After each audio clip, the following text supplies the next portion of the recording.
Hello and welcome back. We are looking at the fourth skill a project manager would need to be effective, and that is budgeting. Now, without a shadow of doubt, budgeting is the most important constraint when it comes to deciding what can and can't be done. Let's have a look at what factors are involved with budgeting. So up here we have four costs. The first one is labour costs. So you've got to think about your salaries and all other costs related to that. Your material costs are going to be something you need to think about. What type of brick, what type of tile. Again, that is dependent upon what the client wants, but nevertheless it's part of your budget. Operational costs, so when something is being built, say, you're going to need power for all the things that you're going to need, maybe some security, insurance, whatever it is, all of those are costs incurred in the creation of, say, a house or any other building. And then you've got direct costs. Maybe there's a degree of training that's involved, or some travel which is needed. All of these type of costs will impinge upon the budget. So, why is it important to have a budget? Well, you've got to have a best estimate. Ideally, you want to be as precise as possible, but you need to be able to give clear expectations to the client. The reason being is this: those clear expectations will give the client an idea of the cost and the benefit. Now, there is such thing as a cost-benefit analysis. And what that means is this, that the cost is, well, this is what we want, but are we willing to put that amount of money in, and will we get a really good bit of benefit? It wouldn't really pay for a solution to be an awful lot, but at the end of the day, the benefit is quite small. So there's a degree of weighing up needing to be done with the cost of benefit. Having a budget, the client needs to know if it is affordable. Do they have the resources needed to be able to do that?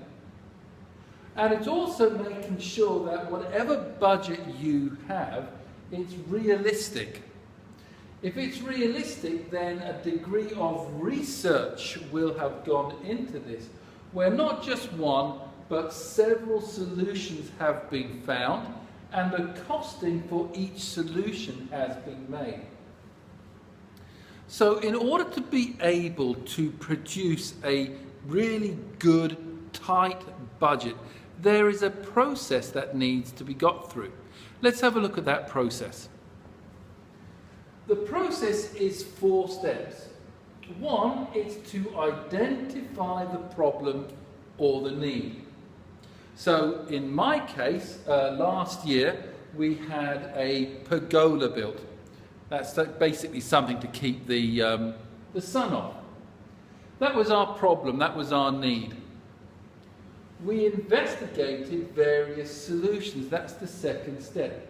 So for us, it would have been looking at different types of designs, different types of material to see what would best suit. The third step is estimating the cost of each solution. So for us, there were some fantastic solutions, but they were far too expensive. So we had to look at the type of solution that would best suit our pocket. The fourth stage was the actual builder giving us advice and giving us some guidance as to the colour and the material and why we should spend a little bit more money on this material and a little less on that to basically find the best solution. So budgeting, it seems to be a bit of a two-way street. It's making sure that the person who's doing the building or the builder has a very accurate budget to be able to give to the client, because it is the client who is always in charge of the budget. Let's say the builder, his costs are going to be itemized, such as with labor, material, operational, directional costs. And that will give the client a very good idea about where that money is going and what savings can be made. It gives the client a really good understanding of what the expectations are and how far their money will stretch. And then the whole process of being able to produce such a budget is using this process here, identifying the problem, investigating the various solutions, estimating the cost of each solution, and offering advice. When the client and when, say, the builder have agreed on a budget, then the project can go ahead. Thank you for listening. That covers our section on budgeting.